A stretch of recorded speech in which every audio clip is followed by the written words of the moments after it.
Hey guys, this will be video 17 for the Gibson Les Paul custom restoration. I'm going to be focusing primarily on the neck, transitioning into the fretboard, but I'm going to hit a few other points before I move into that because I'm amassing a bit of a file on the project, and I want to kind of share that with you guys as far as like how to keep up with the project at hand, especially if you've got a small shop where you've got one or two other guitars going, or possibly even far more than that. Right now I think I've got like 4 or 5 different guitars going, so it helps me to really stay on point when I come back to the guitar. If I have to, I can open up my file and go in there and find out where I am.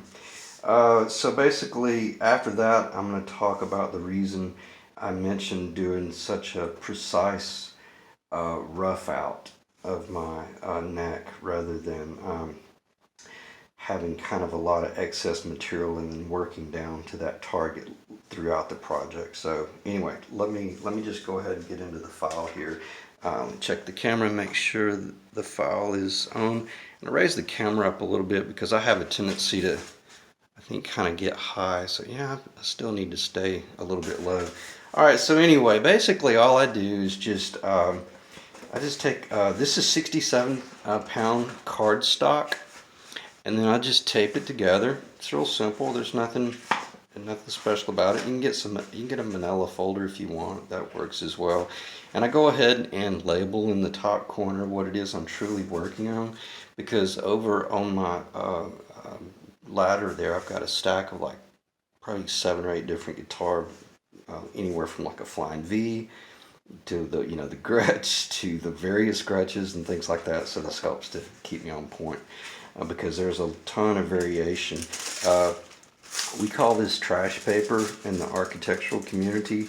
A lot of people call it tracing paper. If you can find the amber, the yellow, I love that. That's really good stuff. And this is where I will physically take like the neck or whatever remnant I have of the project, and I'll do a tracing of it. And then that way I've got the heel. I don't know if you can see that, but that's the neck profile. I mentioned earlier, I think the headstock angle on this guitar from the 60s on was in the 15 to 16 degree range, but one of the big desires to get back to the historically correct Gibson was to go to a 17 degree headstock angle, and I built this one at a 17 degree headstock angle.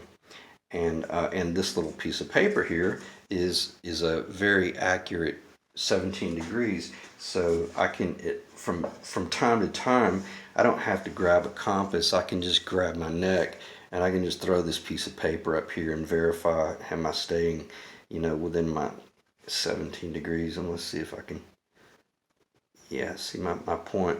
See, I'm staying perfectly true. So and where I'm going to go with this, I hope I don't digress, but if I go ahead and work my neck, the fretboard surface very close to precise, and this headstock angle very close to precise, it's no big deal to let this back here run a little bit wild. I could let this run an 1/8 inch thicker, because I may not know the final thickness. My client may be toying between going with a 7/8 inch first fret or a 15/16. So I can't wait on him to let me know. Not this client, but just in general, I can't let a client hold me up. So I'll go ahead and rough it out. Maybe it'll be an 1/8 inch thicker up here, not even an 1/8 inch thicker out here. I can work off the back, but I want to always have this top, my starting point, pretty much pre-finished from the beginning, because, well, I'll cover that in a second. I don't want to end up having to do a massive amount of work later on and then run the risk of making a mistake, and then I can't achieve the 17 degree headstock angle because I sanded off too much on the back, and now I'm like forced to stay at 16, and the client calls you and says, oh yeah, we're going to be able to hit that 7 degree target, right? Well, not now. So it keeps you on point. I almost digressed there, but back to the file. Basically what you're doing with the file, you're just making tracings and drawings and little notes of what it is you're actually doing. It helps to have like a little pickup, just drawing that you can throw on the body and look at what it's going to look like. That's an actual tracing of the lower bout. So that helps me just kind of stay on point. That's the little template from where I built up the lower bout repair. Remember I was talking about how it has a 33-degree angle. Well, this was the piece that got glued in, or all the pieces that got glued in, and it was cut on a 33-degree angle. So working with it on paper helped me stay on point once I got over to the table saw. These are all your critical dimensions that you'll want to track for your headstock, and it's just amazing what you need to keep up with, and then you can compare it to another. This is when it gets when you really start splitting hairs. This is where you're designing the neck, and you're really making certain that dimensionally you're going to be able to take a rough board that is 3 or 4 inches wide by 32 inches long, or can it be as short as 29 1/4? You see, and then you can really start working the neck. So keeping a good file, you're able to go in and reference. And even like this is where I was going to do a painting shield, and I thought, nah, the hell with it. So I threw it to the side, but nonetheless, it's there. So anyway, I don't think there's any sense in continuing on with that. And then even things like this, I will say this is pretty important, because see, this is where we started from. That's after I did all the cutout. That's an actual tracing of where I slid that up in there, and that was the largest dimension of all of the repair. So it's kind of cool. And then you can see where when I had it in there, I traced the control cavity on the back. Target, I made the dash lines, which I got the output jack location. That way, if I'm ever working on another guitar and I see, let's say I got a guitar that I was working with that didn't even have a lower bout, well, now I've got all this that I can transfer over into the project. I don't have to go online or do any guesswork. You can even trace the actual guitar, and that helps because you're comparing one side to the other, and I don't want to get into that because that would get really long-winded. So anyway, keep a good file. And then this very last, I don't think I'll have room to show it, but the very last is the final. That would be like your final full scale or full size tracing of your target. And the reason I do that, like this yellow poster board paper, like if you recall, we didn't have a lower bout, and this is the lower bout right here. I can do this drawing, and then I can actually hang it up on the wall back here, and I can step back 6 or 8, 10 feet. And I've pretty much got a calibrated eye anyway from being in the architectural millwork business and being a general contractor for so long. But I could look at that lower bout and I can see that it's asymmetrical. And I can also see that it's either correct or it's incorrect just by looking at it. And I can come over here and I can make minuscule changes if I needed to.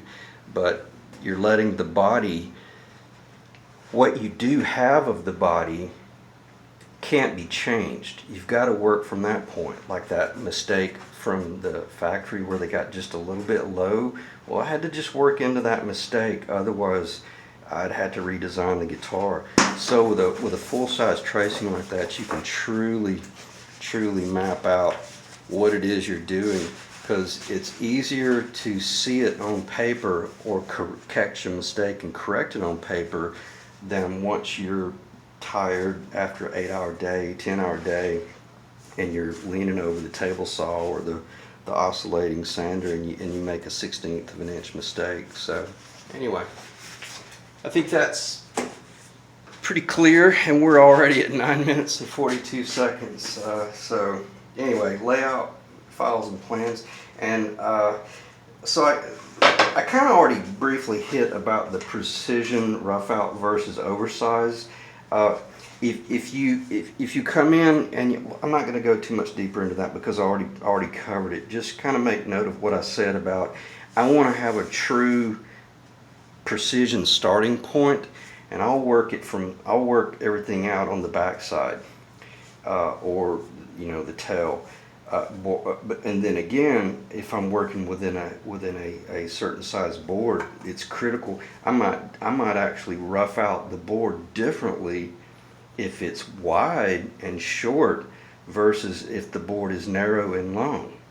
So that's what I meant by that's just instinctive woodworking. And you don't have to be, a master woodworker to do that stuff. Once you make your little template like this out of paper or wood, maybe make 2 or 3 of these, and then just lay them on the board and see what works. And you might realize that, wow, I can get 2 necks out of this board rather than just one. All right, so let me move on.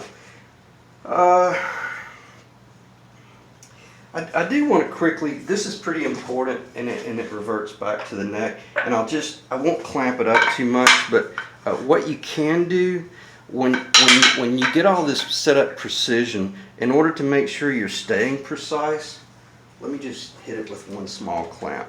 This is pretty important because these are things I kind of joke about. This is kind of like cowboy carpentry. You don't need any means of measuring. You just need to be able to assess consistency. If you can train yourself to stop relying on, oh, that's 22 millimeter or that's 38 millimeter and it's got to be 37 millimeter because from 1950 to 60 blah blah blah, you'll lose your mind. Just grab a square, check, make sure I'm in the camera, check it on this side. I don't care if that's 1 1/2 or 1 3/4 or 1 15/16. Why? Because I already know I'm 17 degrees. The only thing I want to know is it consistent and it's spot on. Is that showing on the camera? So when I see that right there, enough said. That's perfect. And what that tells me is that in the whole XYZ world, this plane coming out here remains perfectly level as it's pitching. There's no twist, there's no low, there's no high. So just by using little things like that, if you don't have a square, lay it up on a table. I'm sorry, let's see if I can get this in the camera. Yeah, lay it up on a perfectly flat surface. Table saws are excellent for this. Take a little block. Let's see if this will show up on the camera. You may have to zoom in, but take a little block, make a little tick mark, then come over here. I can't, because of where it is, I can't prove to you that it's working, but I'm looking at that, I'm like, spot on, it's perfect. So you can just use little things like that to guide you through the project. And you didn't have to pick up one measuring tool or anything. And then after this, I'm going to talk about order of operations, connecting the neck to the fretboard to the neck, and the options are pretty much near limitless, it seems like. I'm going to just hit this briefly since I talked so much. This is our little sample. Let me see if I can find some. I put a little bit of. I think this is Penetrol, just to kind of show the tight bond versus epoxy. I hope I don't forget that. It's not very important though. But what I'm going to try to do here is just show the. Let me just get behind the camera. Can you see the maple? Yeah, there it kind of glowed a little bit. It came into view. But pretty cool, the little maple, and it would show in the little heel back here. And this gives you a gauge of how good your joinery is. This surface right here, I just hit it with a sandpaper, just minimal, It's perfectly flat. It's perfectly S4S, you know, square. And then even put it on the router table, set up a little dovetail bit, and before I did that, I put it on the miter saw. I cut that on a 4 degree. They're going to vary between 4 degree, 4.5 degree, and then within about 10 minutes, cut a little dovetail. So I love doing dovetail necks. Just love. To me, the artistry is amazing, and the joinery, they're incredibly strong. But that shows you the maple, and just by what little bit of 5-minute clamping we did, that's a professional level woodworking. If that were bird's eye maple or rosewood and maple core, that's a $5,000 guitar. You know, it's amazing. So enough said about that. Tight bond versus epoxy, what I was going to mention, that's glued together with tight bond, obviously, as you witnessed, but you could do it with epoxy if you were in a situation where you were worried about maybe a little one piece was a little bit wanting to pull. I'm not going to say warp, but if you had one piece that you were wanting to pull just a little bit, and if you needed to pull something at the heel, that's not a problem. You wouldn't want to be pulling and compressing up here at the long part of the neck, because while the heel is big, fat, it's massive, it's not moving. So if you did have to do some compression, use the epoxy and then compress it. And even if it didn't really bond like the tight bond join right there, you still got an exceptional neck. But that, again, that's kind of cowboy stuff. I won't go off into that world, because that's that could get, I don't want anyone to think that I'm taking a nonchalant approach about that, and that it's okay to work with inferior woods, which I may, if I have time in the video, I'll mention that again. Order of operations and neck to the fretboard. I'm going to try to hit this as quickly as I can. This was amazing, and I'm just going to set this up on the table. When I first started studying the Benedetto stuff and how he did the work, I probably should have spoken about fretboards first, but I think this will dovetail in pretty easily. All right, so basically Robert Benedetto would build his neck, and it's S4S, pretty much like that. Definitely surfaced on the top. Then he came in and glued the fretboard on. This fretboard will be a little, I got it, it's very long so that I can fasten it to my jig. But then he would basically put the fretboard on like that right there. It seems like he already had the radius. Yeah, he already had the radius cut. And then he would glue that on, and then he came in with the binding. With the neck is still big and square, you know, nothing shaped yet. In other words, no taper. And then he would come in and he did the binding. And then he already had the fret slots cut, and then you could cut through the fret slots. But if you had multi-piece binding, do all of the binding up to the outer piece so that you can then cut through that binding, and then you do the final piece of binding out there, and when you install your frets, you have the little bit of an overhang. Anybody that has studied this, they'll know what I'm talking about, so I'm not going to explain that. I don't build my necks like that because, like I mentioned about the penguin that got me in trouble, where I did all that and then I started painting it and realized, wow, the mill thickness of the paint is really making my life miserable, and it was a nightmare. So the way I'm going to do this, and the way I build all of my necks now, this will be pretty much finished.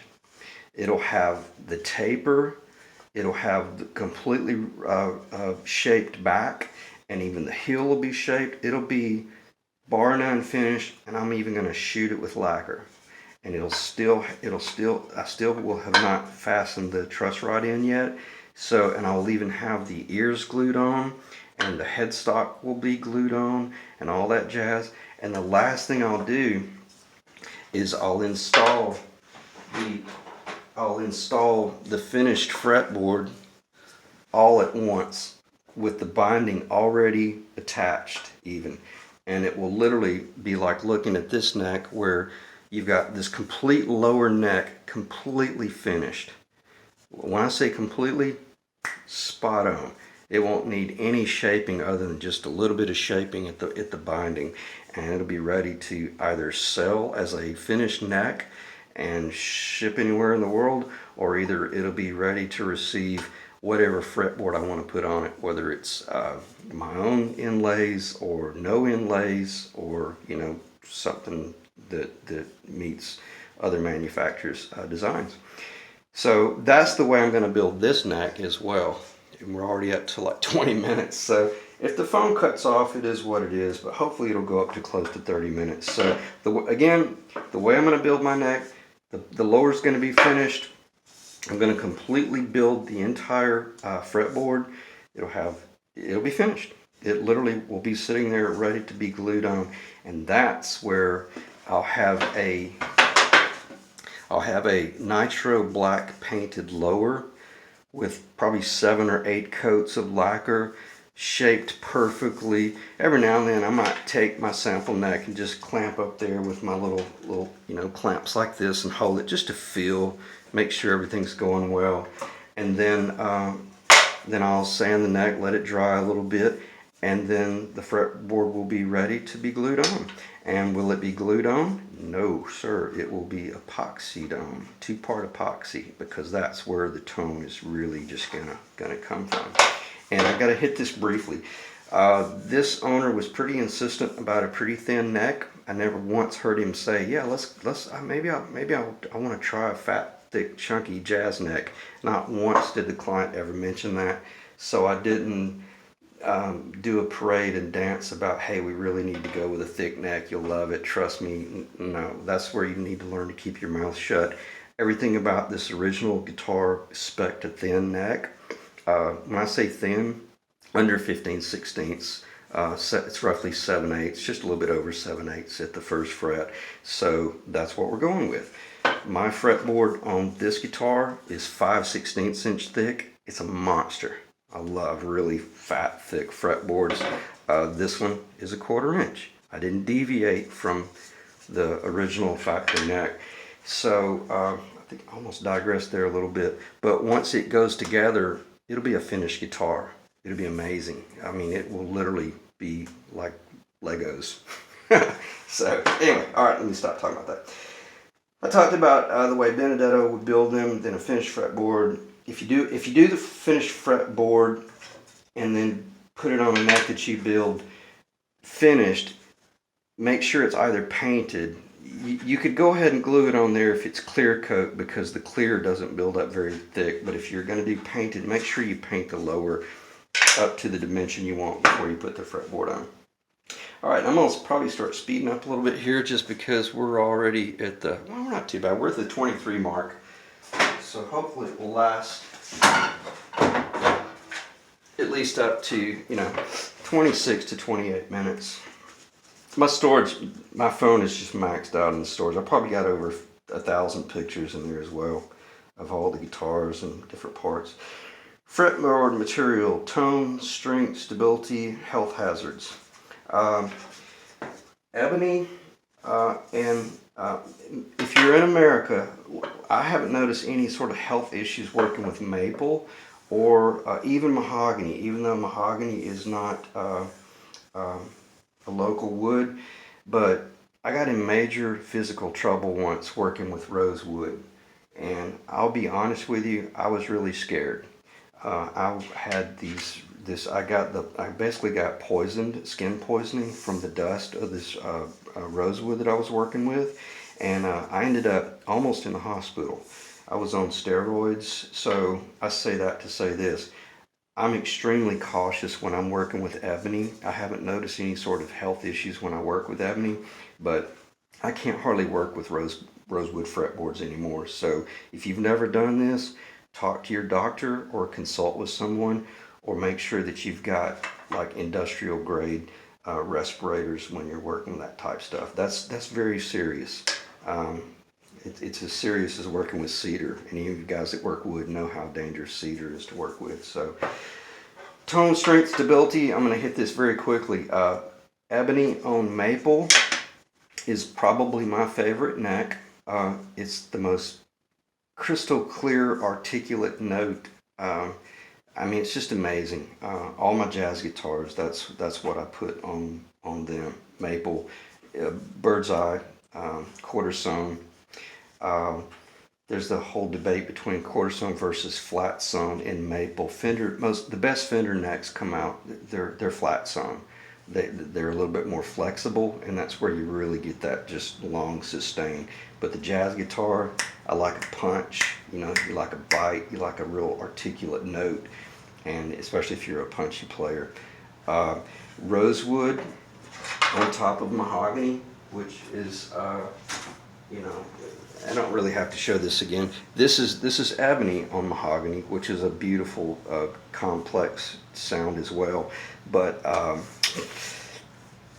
it's really just going to be personal preference. Me personally, I prefer the Gabon ebony on a maple for like a hollow body. And this is going to be the first guitar I've built that is kind of a chambered body, but it's going to be mahogany with ebony. Now my Penguin replica that I built is Honduran mahogany with rosewood, and that's the one where I got in trouble working with that, but it sounds incredible. In hindsight, was it worth it? Yeah, actually it was. If I'd have been hospitalized, no, probably not, but it was worth going through the drama of the other. And I don't know if I didn't really talk about the tonal aspects of the mahogany. Mahogany has a tendency to be warmer, more of like I guess, what do they call it? The Clapton woman tone, or that kind of, it's a complex, beautiful sound tone. And it is a phenomenal neck. Even Benedetto mentioned that the mahogany sounds better than maple, but he still built all his guitars, I think, primarily out of maple. They're more stable. And I shouldn't say that. Mahogany is just as stable all day long as maple, but probably just because maple's more affordable. And if you're a production builder, even if you're a custom builder, you gotta watch $20 here and $20 there. Because I'm looking at a box from Stuart McDonald that was close to $200, and basically all I've got is binding and some glue and the mother of pearl for the stuff. It's amazing how expensive these parts are. All right, very quickly, because I am going to transition into the fretboard, and I so hope the phone doesn't cut off. I'm probably not going to talk too much about construction process now, but basically this is a 12-inch radius bit. We're at 27 minutes, almost 28, so if it cuts off, just check these out. You can get various radius bits, and you can just run this. You could run it overhead if you had this fastened to something like a table edge or some sort of jig, and then you could just run your edge and then flip it and run the other radius. Sanding them by hand is a nightmare. I've never been able to sand one by hand with any sort of sanding blocks and all that crap. It's impossible. And I don't want to start sounding like I'm getting nervous here and speed up and just rush through anything. If the phone cuts off, we'll cover that stuff later on, like nuts and various locations. One thing about this, we're at 2842, so this is cool. It's hanging in there. This has a little bit of streaking in it. It's a cream chromelican, I believe. I can't remember the name, how they call it. It's a very valuable ebony, but some guys don't like the creamy streaks. I never stain ebony. To me, that's absurd. To take a black stain and just cover up wood. Hell, if you're gonna do that, just